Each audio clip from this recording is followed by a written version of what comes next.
Bismillahirrahmanirrahim. Assalamu alaikum. I'm Dr. Rana Tashfeen. I'm a pediatrician and neonatologist at Children's Hospital Multan.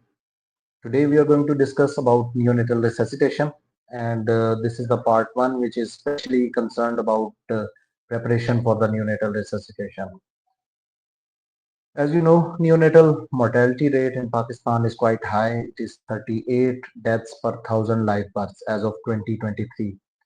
It is the highest in the region, and major causes are prematurity, infections, and birth asphyxia. And there is an urgent need for improved resuscitation and neonatal care practices. As you can see, we have come a long way in decreasing neonatal mortality rate, but still we need to do more. Almost 10% of the newborns require some form of resuscitation at birth, and for that you should have skilled birth attendants at the time of birth. You never know which of the newborns fall in that 10% of category. So ideally a skilled birth attendant should be present at all the births, preferably a pediatrician, but if pediatrician is not available, then any other skilled professional can be there. Okay. Preparation is critical for effective neonatal resuscitation, and goal of neonatal resuscitation is to ensure adequate ventilation and oxygenation within the first minute, which is called golden minute, and to establish effective circulation, support the newborn in thermoregulation, and prevent complications. Okay, team readiness. It includes team composition, role assignment, briefing, and recurrent trainings. At least one skilled person should be there, which should be the team leader, and he or she must assign the role properly to everyone. If the time may come for positive pressure ventilation, I am going to take over the ambu bagging, and person B is going to take over the chest compression, and person C is going to take over and bring out medicine if needed. There should be a proper briefing before resuscitation, and regular trainings of the team is needed. You should be anticipating the risk factors. For example, in certain scenarios, usually you follow the normal steps of resuscitation, but there might be some special case scenarios. For example, if the child has already antenatally being diagnosed with congenital diaphragmatic hernia, so first of all you have to intubate the child, then you are going to do ambu bagging or provide positive pressure ventilation. You cannot provide positive pressure ventilation with a mask to a child diagnosed with congenital diaphragmatic hernia. That is one of the many factors. In maternal diabetes, you already expect neonatal hypoglycemia. It may not be there in most of the cases, but you should be vigilant about it. For infections, you should be preemptively thinking about giving antibiotics to the child. Then comes equipment checklist. Uh, people, people include skilled personnel. Place should be warm, clean, and well lit.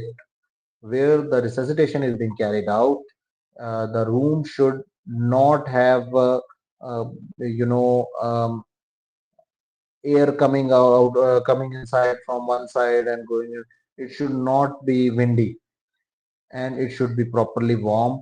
As we have seen in multiple operation theaters and labor rooms these days, they are already having air conditioners, and temperature should not be set to very low. You should be you some of the surgeons even turn the air conditioner off before the baby is being delivered. So, and preparation includes pre-birth checks. Pediatric equipment should be fully functional and of appropriate size. We are going to discuss in the next slides. For temperature regulation, your warmer, radiant warmer should be pre-warmed. It should be working properly. There should be two warm towels, one for receiving and cleaning the baby, drying the baby, and second should be for proper covering the baby. You should have caps and plastic wraps. If especially in early preterms, we may need plastic wraps for thermoregulation, and caps are needed for all the babies who have started crying. For airway equipment, we need suction devices like bulb sucker, mechanical or electronic sucker machines. For intubation, we may need laryngoscopes with proper size blades and endotracheal tubes of proper size. It should be properly checked. The battery should be working properly. The bulb should be working properly. It should be, you may get into a real mess if one of the things is not working properly. As far as breathing equipment is concerned, you may need ambu bag with proper safety valve, and safety valve should not be above 40 millimeter of water, and the valve should not be closed. This is the safety valve, and this is a T-piece resuscitator. You may need it instead of ambu bag. Oxygen source, preferably with blender, is needed, and mask of appropriate size, pulse oximeters. For circulation, you may need epinephrine and volume expanders like normal saline. For monitoring and documentation, a timer or a clock is needed. Infant stethoscope may be needed, but some of the skilled birth attendants use umbilical pulses to monitor heart rate. For documentation, chart and or an app should be there. So this is all about the initial preparation. One of the steps is also parental counseling. Parents should be knowing about skilled birth attendants present at the time of delivery. They should be knowing, especially in high risk patients, they should be knowing, and it gives them a lot of confidence when they know that there are skilled birth attendants present at the time of delivery. And if the time may come for shifting the baby to neonatal ICU, they should be properly counseled preemptively. These are the possible scenarios, and we are going to manage the newborn in this way. So they may even make proper arrangements for that as well. And they should be mentally ready for that.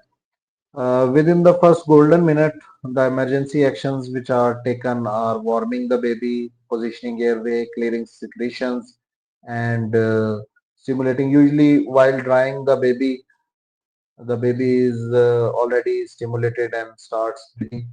If all these steps have failed, and then you have to go for positive pressure ventilation, and positive pressure ventilation should be done within the first golden minute. You must be familiar with this chart. This algorithm is quite old. This is from 2015, and most of your labor rooms and theaters must be having this chart in their nurseries. However, this is just for know-how. We are going to discuss the latest neonatal resuscitation protocol in the part second of this video. This is just for a revision. Uh, Antenatal counseling, team briefing, equipment check should be done before birth. At the time of birth, you can see if there is any risk for the baby. normal temperature, positioning airway, clearing the secretions if they are. Then, even then, if the child has not started breathing properly, it is cyanose, and heart rate is below 100, then you go for positive pressure ventilation. If at any step a child has started crying, is looking good and pink, then child may be given to the mother for routine care and ongoing evaluation. Okay. If the child has started breathing, but it is labored breathing, or there is persistent cyanosis, then you assess with saturation monitor, you clear the airway, and you may consider CPAP in preterms and supplementary oxygen in term babies. Okay, on the other arm, you can see we go for positive pressure ventilation. This whole thing takes 1 minute. Positive pressure ventilation must be done within the first minute of birth of cord clamping. Okay, if the heart rate falls below 100, then you should recheck, reevaluate your ventilation technique, and corrective steps should be done. ETT mask should be checked, and proper airway positioning should be done. And if the heart rate falls below 60, then it means you have to start chest compressions and coordinated with positive pressure ventilation. After that, you may repeat the cycle and reevaluate, and medication should be done in the form of IV epinephrine and correcting hypovolemia with normal saline. This is the targeted preductal saturations. At 1 minute, it should be 60 to 65%. At 3 minutes, 70 to 75%, and at 10 minutes, 85 to 95%. For post-resuscitation care, you may need glucose monitoring in IDMs in front of diabetic mothers, and thermoregulation may be needed. If patient needs to be shifted to NICU, proper transfer protocol according to the local scenario should be followed. Family counseling and emotional support should be there. These are the references for our slide. And don't worry, latest neonatal resuscitation protocol will be discussed in the upcoming video. Thank you for your attention. If there are any questions, you may ask or you may leave in the comments. Make sure to follow aseptic technique during this whole procedure.